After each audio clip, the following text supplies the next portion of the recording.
जय हिंद साथियों। तो आज के इस वीडियो में जैसे कि आपको थंबनेल देख करके जानकारी मिल ही गया होगा कि आज हम लोग पढ़ने वाले हैं रसायन विज्ञान क्लास 10th चैप्टर्स नंबर 3 में आयंस और उसके प्रकार के बारे में। तो देखिए आप आयंस और उसके प्रकार को किस तरीका से समझा जा सकता है और कैसे इसके बारे में हम जानकारी को प्राप्त कर सकते हैं। अगर वीडियो आपको पसंद है और आपको समझ में आए तो आपको इस YouTube चैनल को आपको सब्सक्राइब कर लेना है जिसको आप देख रहे हैं। चलिए साइंस बाय मनोज सर। तो बिना देर किए हुए हम लोग अपने कंटेंट की ओर बढ़ते हैं। तो आज हम लोग को पढ़ना है आयन। आज हम लोग का हेडिंग क्या बन रहा है? आयन। आज हम लोग का हेडिंग है आयन। तो समझते हैं हम लोग आयन के बारे में। देखिए सबसे पहले आपको बता दे कि आयन किसे कहते हैं। आयन जब किसी परमाणु के द्वारा इलेक्ट्रॉन को या तो त्याग किया जाता है या प्राप्त किया जाता है, तो इस स्थिति में जो नए प्रकार के परमाणु की संरचना बनती है उसको क्या कहा जाता है? आयन कहा जाता है। आइए इसको देखते हैं। तो पहले परिभाषा लिख लेते हैं आयंस का। ये आयन किसे कहेंगे? तो लिखते हैं कि जब परमाणु के द्वारा इलेक्ट्रॉन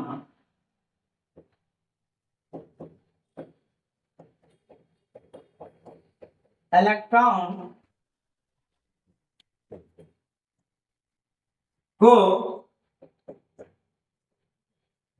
प्राप्त किया जाता है या त्याग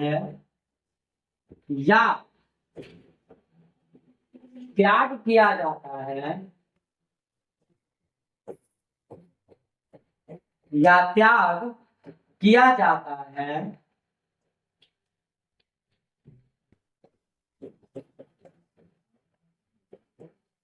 तो आयन का निर्माण करता है। जब कोई भी परमाणु इलेक्ट्रॉन का त्याग करेगा या इलेक्ट्रॉन को प्राप्त करेगा तो वह क्या कहलाएगा? आयन कहलाएगा। उदाहरण देखिए, जैसे करके चलते हैं लिथियम परमाणु की अगर बात करें तो लिथियम परमाणु के पास 3 इलेक्ट्रॉन होता है। कितना इलेक्ट्रॉन होता है? 3 इलेक्ट्रॉन होता है। और लिथियम परमाणु जब अपने वायतम कक्षा से 1 इलेक्ट्रॉन का त्याग करता है तो लिथियम परमाणु से लिथियम आयन का निर्माण कर लेता है। आइए देखिए आप, लिथियम परमाणु में पहला कक्षा में 1 इलेक्ट्रॉन और दूसरा कक्षा में पहला कक्षा में 2 इलेक्ट्रॉन और दूसरा कक्षा में 1 इलेक्ट्रॉन पाया जाता है। अब लिथियम को हीलियम के जैसे इलेक्ट्रॉनिक कॉन्फ़िगरेशन प्राप्त करना है, यानी इसको अपने पास वायतम कक्षा में या तो 2 इलेक्ट्रॉन यानी तो 8 इलेक्ट्रॉन को रखना है। तो लिथियम क्या करता है कि अपने वायतम कक्षा से जब 1 इलेक्ट्रॉन का त्याग कर देता है तो लिथियम का अब वायतम कक्षा खत्म हो जाता है और पहला कक्षा ही वायतम कक्षा का रूप लेता है। तो देखिए लिथियम अपने वायतम कक्षा में जो 1 इलेक्ट्रॉन है इसको त्याग कर एक धन आयन का निर्माण करता है। जब परमाणु इलेक्ट्रॉन का त्याग करता है तो उसके ऊपर धन चिन्ह आवेश होता है और इसको क्या कहते हैं? धन आयन कहते हैं। तो ये भी आपसे क्वेश्चन पूछ सकता है कि बताए धन आयन में कौन सी आवेश होती है? तो आपका उत्तर होगा धन आयन में धन आवेश होती है।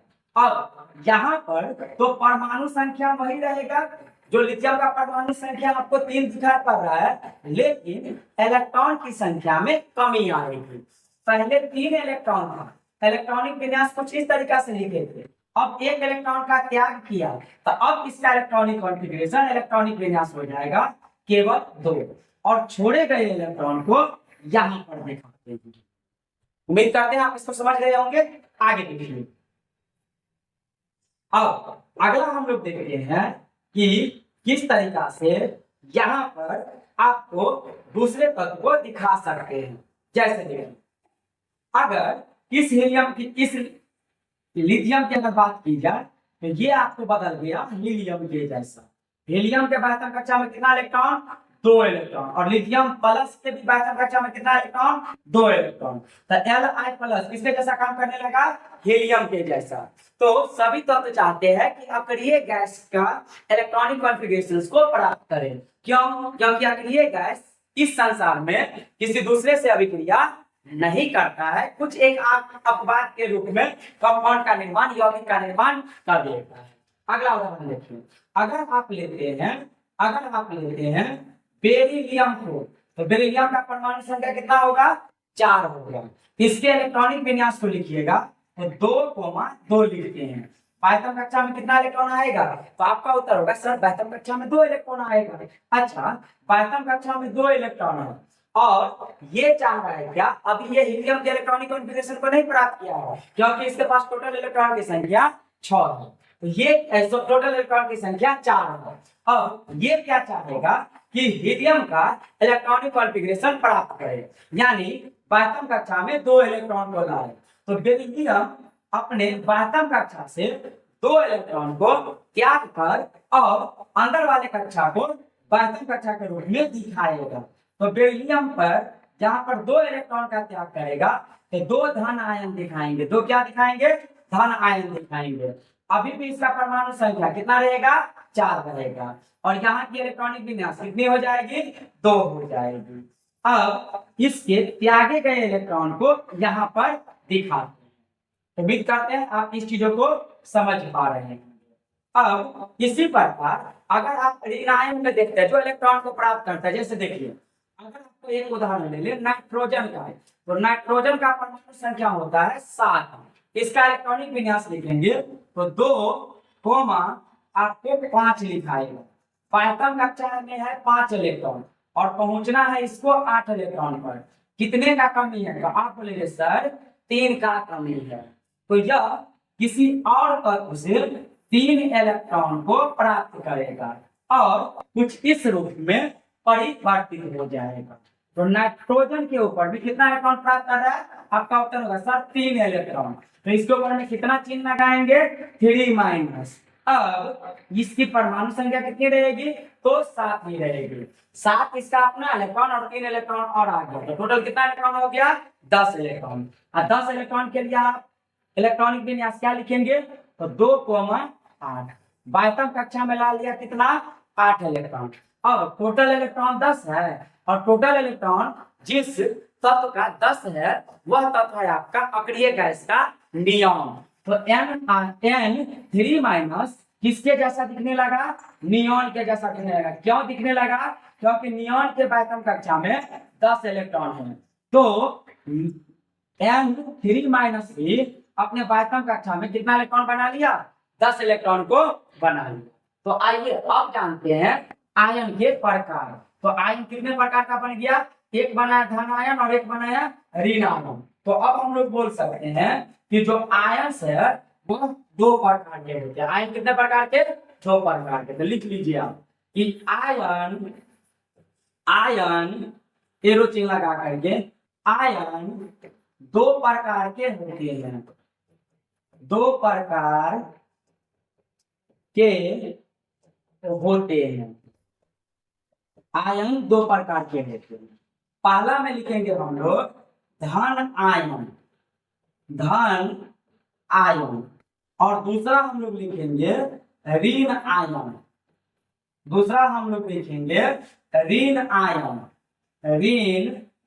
आयन। एक बनाया धन आयन और एक बनाया ऋण आयन। अब हम लोग का पहला हेडिंग होता है कि धन आयन कब बनना है। हेडिंग लगाते हैं क्या? धन आयन।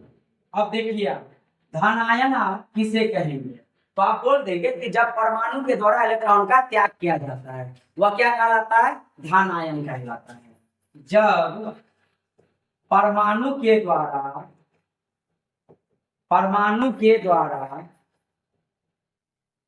इलेक्ट्रॉन का त्याग किया जाता है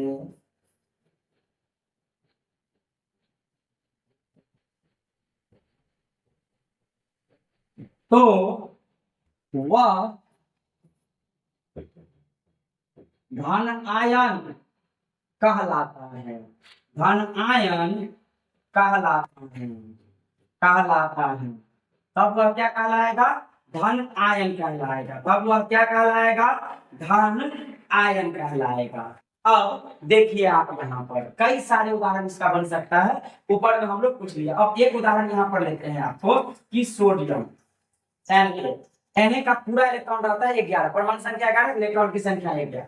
लिखेंगे आप इसका इलेक्ट्रॉनिक विन्यास 2,8,1, 2 और 10 और 1 11।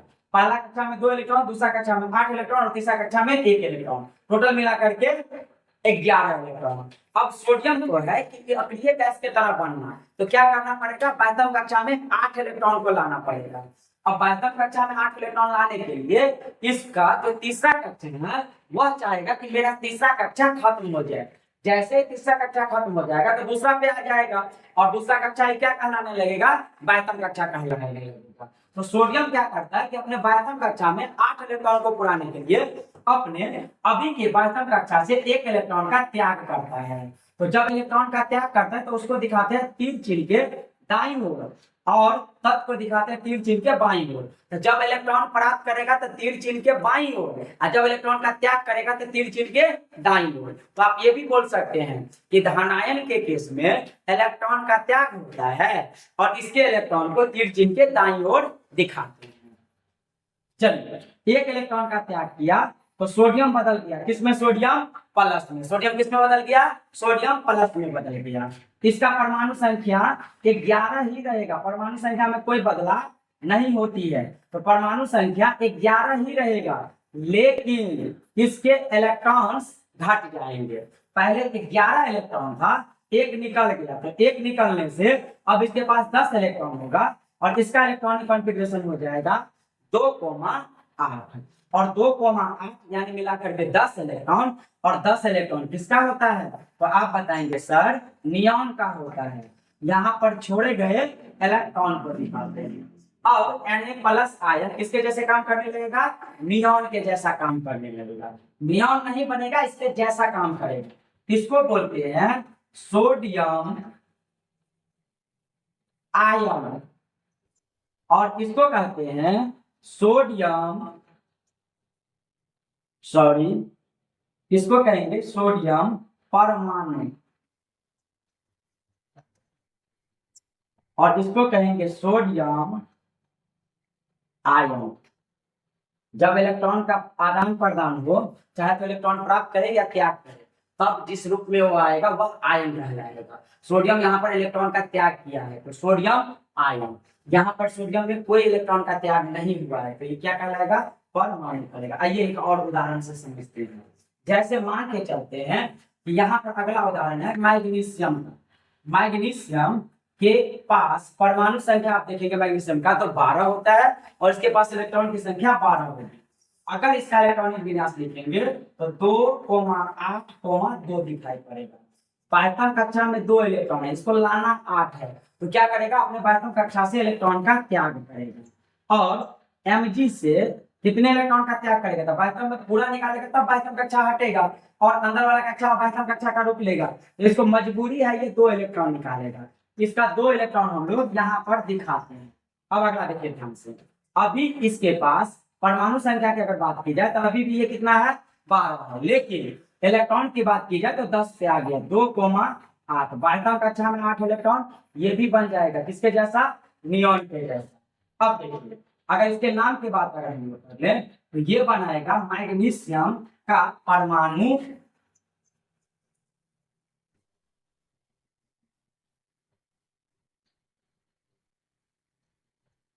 मैग्नीशियम परमाणु और ये बनाएगा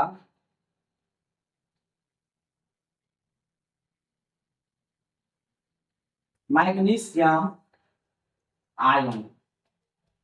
अगला अब हम लोग देख लेते हैं। इसी प्रकार से जो भी धातु होगा तो आप एक लाइन बोल सकते हैं यहाँ पर क्या कि सर इसका मतलब तो ये हुआ कि जो धातु होता है वह इलेक्ट्रॉन का जिसका इलेक्ट्रॉन का त्याग करता है। इलेक्ट्रॉन का क्या करेगा? त्याग करेगा, त्याग करता है, इलेक्ट्रॉन का त्याग। अब एक चीज और याद रखिए कि अगर परमाणु में देखा जाए तो यहाँ पर आपको दिखेगा कि मूल धातु से जो परमाणु है, परमाणु से जब आयन बनता है तो आयन की आकार घट जाती है। आयन का आकार क्या हो जाएगा? घट जाएगा। इतना याद रहेगा, मूल परमाणु में इलेक्ट्रॉन का संख्या ज्यादा और आयन में इलेक्ट्रॉन का संख्या कम। कब? धन आयन के केस में। ऋण आयन में इसका उल्टा हो जाएगा, ऋण आयन में मूल परमाणु में कम रहेगा और आयन में ज्यादा रहेगा। तो आइए हम लोग अगला समझते हैं ऋण आयन। अगला क्या समझते हैं? ऋण आयन। देखिए आप, तो अगला हेडिंग अब हम लोग का बन जाता है ऋण आयन। ऋण आयन, देखिए ऋण आयन को समझते हैं। ऋण आयन में इलेक्ट्रॉन की प्राप्ति होती है। तो आप ऐसे बोल सकते हैं कि जब परमाणु इलेक्ट्रॉन को प्राप्त करता है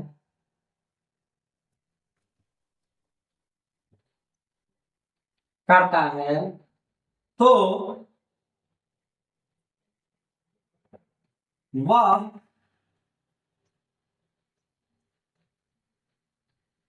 आयन का निर्माण करता है जिसे ऋण आयन, जिसे ऋण आयन कहते हैं, जिसे ऋण आयन कहते हैं। और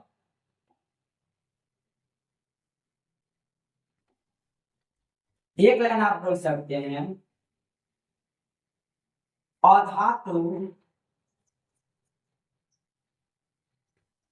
के द्वारा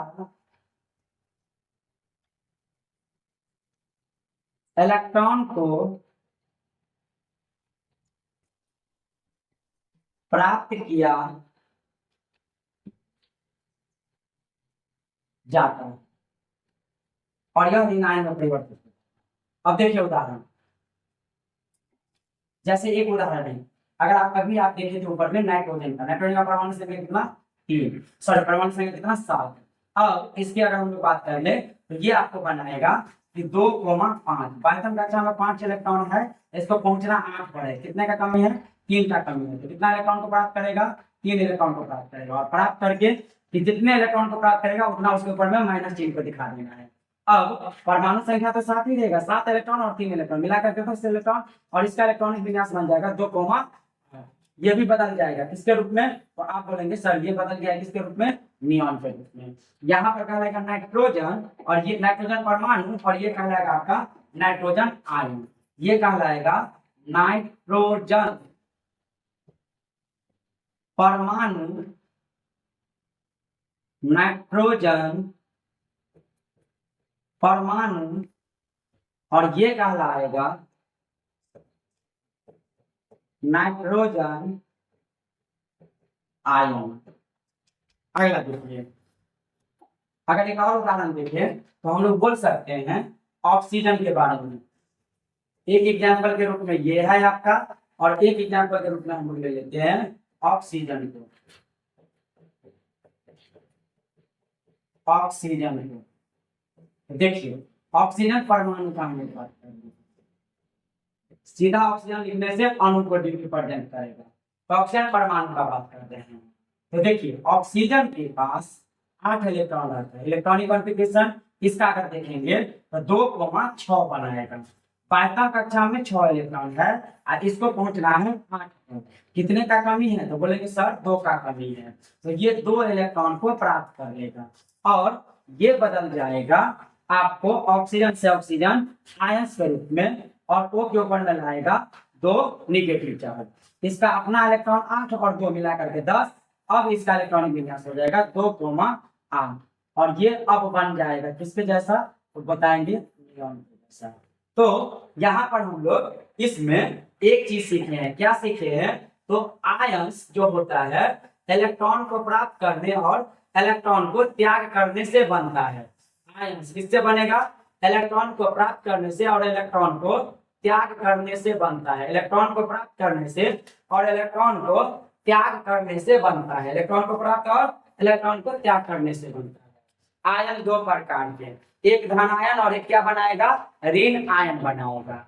अब इसके बाद अगर हम लोग बात कर ले तो अगला आप देखेंगे कि जो धनायन होता है वह अपने वायतम कक्षा से इलेक्ट्रॉन का त्याग करता है और अपने ऊपर धन आवेश को प्राप्त करता है।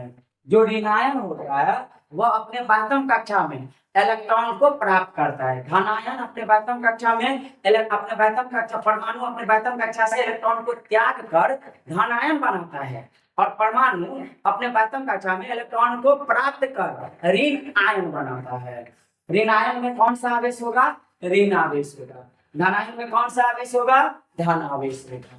चलिए अब इसके बाद आपका जो अगला हेडिंग बनता है वह बन जाता है आपका क्या कि आपको रासायनिक बंधन। तो अगले क्लास में हम लोग जानेंगे रासायनिक बंधन। तो रासायनिक बंधन से जानने से पहले पिछले क्लास का यानी आपको कल तो हम लोग इलेक्ट्रॉन बिंदु संरचना का वीडियो देखे हुए थे, तो उसमें आपको लास्ट में क्वेश्चन डाला गया था। एक क्वेश्चन आपको डाला गया हुआ था मीथेन, जो कि हम आपको बना दिए हुए थे, और एक क्वेश्चन आप देखेंगे तो वहां पर आपको डाला गया हुआ था अमोनिया, और एक क्वेश्चन डाला गया था आपको हाइड्रोजन क्लोराइड। तो आइए उसके बारे में एक बार डिस्कस कर लेते हैं। तो देखिए अब आप ध्यान से, तो कल के क्लास का हम लोग जो HW है उसको देखते हैं। HW को एक बार देखते हैं कल के क्लास। तो देखिए पिछले क्लास यहाँ पर आपको CH4 हम आपको बता चुके थे और रह गया था आपका NH3 बोले थे बनाने के लिए NH3। अब NH3 का बिंदु संरचना बनाना है। इसमें कितने अलग प्रकार के परमाणु है? दो, एक नाइट्रोजन और दूसरा हाइड्रोजन। तो अगर आप बोलेंगे नाइट्रोजन का बिंदु संरचना लिखने के लिए तो नाइट्रोजन के वायतम कक्षा में कितना इलेक्ट्रॉन? 5 इलेक्ट्रॉन। कितना इलेक्ट्रॉन? 5 इलेक्ट्रॉन। ये आपको रखना होगा। नाइट्रोजन के वायतम कक्षा में 5 इलेक्ट्रॉन होता है, और नहीं तो आपको इलेक्ट्रॉनिक विन्यास आना चाहिए। चलिए ध्यान से इलेक्ट्रॉनिक विन्यास इसका लिखेंगे तो इसके पास टोटल इलेक्ट्रॉन 7 है। तो पहला कक्षा में 2 और दूसरा कक्षा में 5, इसी को बिंदु के रूप में यहाँ पर दिखाया है। और अगर बात करेंगे आप हाइड्रोजन का, तो हाइड्रोजन के वायतम कक्षा में 1 इलेक्ट्रॉन। क्यों? क्योंकि हाइड्रोजन के पास एक ही इलेक्ट्रॉन होता है। अब देखिए तो नाइट्रोजन को पहुंचना है 8 पर। नाइट्रोजन को कितने पर पहुंचना है? 8 पर पहुंचना है। तो नाइट्रोजन कितने की कमी को लेकर के घूम रहा है? 5 है, 8 पर जाना है। आप बोलेंगे सर 3 का कमी है, मतलब नाइट्रोजन 3 इलेक्ट्रॉन का साझा करेगा, और 3 इलेक्ट्रॉन का जब साझा करेगा तो क्या एक ही और तीनों इलेक्ट्रॉन का साझा करेगा? उत्तर होता है नहीं। क्यों? क्योंकि जो सामने से लेने वाला जो साथी आ रहा है इसका, वह साथी है हाइड्रोजन, और हाइड्रोजन के पास 1 इलेक्ट्रॉन है। तो हाइड्रोजन जब भी इलेक्ट्रॉन को प्राप्त करेगा नाइट्रोजन से, तो वह एक ओर से एक और इलेक्ट्रॉन को प्राप्त कर सकता है। तो यहाँ पर इसका बिंदु संरचना बना लेगा नाइट्रोजन का 1 इलेक्ट्रॉन और हाइड्रोजन का 1 इलेक्ट्रॉन, फिर नाइट्रोजन का 1 इलेक्ट्रॉन और हाइड्रोजन का 1 इलेक्ट्रॉन, फिर नाइट्रोजन का 1 इलेक्ट्रॉन और हाइड्रोजन का 1 इलेक्ट्रॉन, और रेस्ट 2 इलेक्ट्रॉन नाइट्रोजन का बचा रहेगा। अगर आप गिनती करेंगे तो इस नाइट्रोजन का जो इलेक्ट्रॉन पहुंचेगा वह पहुंच जाएगा 8 इलेक्ट्रॉन पर, और हर एक हाइड्रोजन का इलेक्ट्रॉन देखेंगे तो वह चला जाएगा 2 इलेक्ट्रॉन। ठीक है, चलिए अगला बढ़ते हैं। अगला अगर आप देखिएगा तो एक आपको डाला गया था हाइड्रोजन क्लोराइड, तीसरा आपको बोला गया था hydrogen chloride HCl, hydrogen chloride. इसका अब हम लोग देखते हैं परमाणु संरचना। देखिए हाइड्रोजन के पास 1 इलेक्ट्रॉन, लेकिन क्लोरीन जो है इसके वायतम कक्षा में 7 इलेक्ट्रॉन पाया जाता है। इसका परमाणु संख्या 17 है। लिखेंगे आप 2,8, कितना लिखना पड़ेगा? 7 लिखना पड़ेगा। वायतम कक्षा में कितना इलेक्ट्रॉन? 7 इलेक्ट्रॉन। तो क्लोरीन का जो बिंदु संरचना बनेगा 1 2 3 4 5 6, और 1 इलेक्ट्रॉन को यहाँ दिखा देते हैं 7। यह है हाइड्रोजन का बिंदु संरचना, यह है क्लोरीन का बिंदु संरचना। अब क्लोरीन को पहुंचना है 8 इलेक्ट्रॉन पर। कितना का कमी है? 1 इलेक्ट्रॉन का कमी है। तो क्लोरीन क्या करेगा? जो हाइड्रोजन के पास 1 इलेक्ट्रॉन है उसके साथ 1 इलेक्ट्रॉन का साझा कर लेगा, और बिंदु संरचना कुछ इस तरीका से बनाओगे। इधर रखते हैं आप क्लोरीन को, इधर दिखा देते हैं किसको, हाइड्रोजन को। अब दोनों के बीच में जब साझा की बात होगी तो एक इलेक्ट्रॉन का साझा होगा। अब रेस्ट इसके पास 7 था, एक का साझा किया तो 6 बचा है। 6 को हम लोग इस तरीका से देख सकते हैं इसके पास। अब ये जो आकृति बनी है यही आकृति कहलाएगा बिंदु संरचना हाइड्रोजन क्लोराइड। इसको देखेंगे तो ये जाएगा 8 इलेक्ट्रॉन में, और इसको देखेंगे तो ये जाएगा 2 इलेक्ट्रॉन। मतलब ये बदल कर बनेगा हीलियम और ये बदल कर बनेगा नीलियम। आज के इस वीडियो में हम लोग यहाँ पे देखते हैं। अगला वीडियो हम लोग का रासायनिक बंधन है, और रासायनिक बंधन आपको सबसे बेहतर तरीका से आपको समझाया जाएगा, जिसमें आपको रत्ती भर भी दिक्कत नहीं है। Thank you.